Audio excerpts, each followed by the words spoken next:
Hey everyone, if you have tried Meta Verified but decided it's not for you, here's how you can cancel your subscription in just a few steps.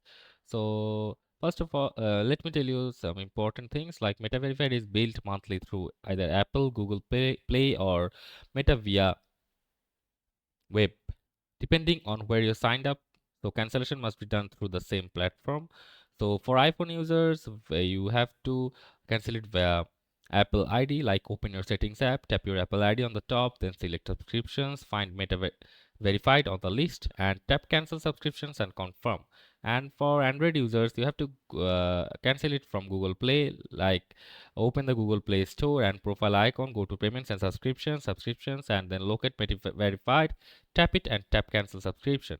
If you subscribe via web, Facebook for Instagram browser, and you have to go to Meta Account Center like accountcenter.meta.com and click Meta Verified under subscription and click Meta Verified under subscriptions and click manage subscriptions and hit cancel. So canceling stops future payments, but you'll keep your verified status and features until the end of the current billing cycle. If you are managing multiple accounts, repeat the steps for each one. And that's it. Meta Verified cancel, simple and clean.